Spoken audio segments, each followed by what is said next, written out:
क्या आपने कभी अपने बड़े ख्वाब सबके सामने रखे और फिर महसूस किया कि उन्हें हासिल करना कितना मुश्किल होता है? एक छोटे से गांव में गालिब नाम का नौजवान रहता था जिसके दिल में बड़े ख्वाब बसते थे। मगर मसला ये था कि हर हफ्ते वो कोई नया ख्याल सोच लेता और अगले हफ्ते कुछ नया सीखने का मंसूबा बनाता और फिर किसी और बड़े काम के बारे में सोचता। उसकी आदत थी कि कोई भी काम शुरू करने से पहले वो पूरे गाँव को अपने मंसूबे बताता। लोग खुश होते, तालियां बजाते, तारीफ करते और गालिब खुद को अहम महसूस करता। मगर जैसे ही काम करने का वक्त आता उसकी तवानाई खत्म हो चुकी होती। दिन गुजरते गए मगर उसके ख्वाब अमली शक्ल में नहीं आए और गांव वालों के दिलों में गालिब की इज्जत आहिस्ता आहिस्ता कम होती गई। गालिब दिन ब दिन उदास होता गया, दिल में गम और आंखों में फिक्र लिए और घर से निकलने को भी दिल नहीं करता था। उसके दिमाग में हजार सवाल घूमते रहते कि क्या वो वाकई कुछ कर पाएगा, क्या उसके ख्वाब सिर्फ ख्वाब ही रह जाएंगे। सबसे ज्यादा तकलीफ दे ये था कि लोग अब हर छोटी छोटी बात पर गालिब का मजाक उड़ाते, हंसने लगते और तंज के जुमलों सरगोशियों ने उसका दिल तोड़ दिया। गालिब दिन ब दिन पीछे हटता रहा, अपने आप को कमजोर महसूस करता रहा और आहिस्ता आहिस्ता उसकी रूह पर भी बोझ बढ़ता गया। एक शाम गालिब पुराने कुएं के पास अकेला बैठा था कि गांव का एक बुजुर्ग उसके पास आया। वो खामोश और आजिज इंसान था। लोग उसकी इज्जत करते थे क्योंकि वो कम बोलता था। बुजुर्ग ने नरमी से पूछा, बेटा तुम इतने परेशान क्यों हो? गालिब ने आह भरी और कहा, मेरे बहुत से ख्वाब हैं मगर मैं कुछ भी मुकम्मल नहीं कर पाता। बुजुर्ग ने पूछा, जब तुम्हें नया ख्याल आता है तो तुम क्या करते हो? गालिब ने फौरन कहा, मैं सबको बताता हूँ, मैं चाहता हूँ लोग मुझ पर फख्र करें। अगले दिन बुजुर्ग उसे अपने बाग में ले गया। उसके हाथ में 2 बीज थे। एक बीज गालिब को दिया और कहा, इसे जमीन में बो दो। दूसरे बीज को उसने ऊंचा उठाकर बच्चों को दिखाया और कहा, देखो ये जल्द एक खूबसूरत दरख्त बनेगा। लोग खुश हुए मगर इस बीज को उसने पत्थर पर रख दिया। दिन गुजरते गए, जो बीज जमीन में था वो आहिस्ता आहिस्ता उगने लगा और जो बीज सबको दिखाया गया था वो धूप में सूख गया और खत्म हो गया।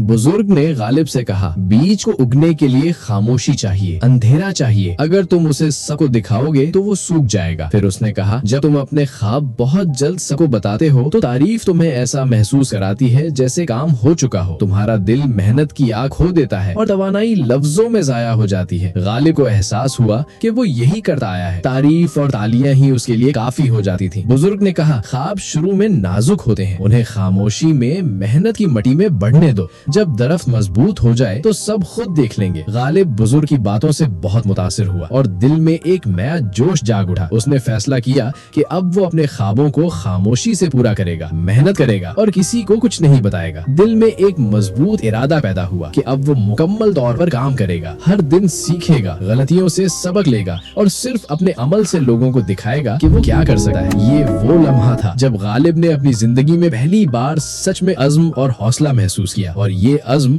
उसे अपने ख्वाबों तक पहुंचाने वाला सबसे बड़ा हथियार बन गया। गालिब घर गया और रात भर सोचता रहा कि कौन सा कदम उठाया जाए। रिसर्च करते करते उसने वेबसाइट डेवलपर का कोर्स शुरू कर दिया। शुरू में उसे कुछ समझ नहीं आया, सब कुछ मुश्किल लग रहा था, मगर इस बार उसका इरादा मजबूत था, इसलिए उसने अपना मंसूबा तब्दील नहीं। काफी दिनों की मुसलसल मेहनत के बाद चीजें उसे समझ आने लगी। अब वो पहले से भी ज्यादा मेहनत करने लगा। रात दिन मुख्तलिफ टूल्स की रिसर्च करता, प्रैक्टिस करता और खुद को बेहतर बनाता रहा। आहिस्ता आहिस्ता उसे मुख्तलिफ प्रोजेक्ट्स की रिक्वेस्ट आना शुरू हो गई। गालिब अब और भी लगन से काम करता गया और एक दिन वो मुकम्मल तौर पर प्रोफेशनल बन गया। उसने अच्छी खासी सेविंग्स भी कर ली, लेकिन सबसे पहला काम उसने ये किया कि गांव में एक स्कूल खोला और मुफ्त तालीम देना शुरू कर। लोग उसकी मेहनत देकर मुतासिर हो गए। यही वो वक्त था जब सच में लोगों के दिलों में गालिब के लिए इज्जत बन गई। अब सोचिए कितने ख्वाब आपने जल्दी में सबको बता दिए और फिर वो खत्म हो गए। अपने ख्वाबों को महफूज रखें, खामोशी में मेहनत करें और जब वक्त आए तो आपका काम खुद बोलेगा। अगर आप भी चाहते हैं कि आपके ख्वाब हकीकत बने और आपकी मेहनत रंग लाए तो अभी हमारे चैनल को सब्सक्राइब करें। ये फैसला आपकी जिंदगी बदल सकता है।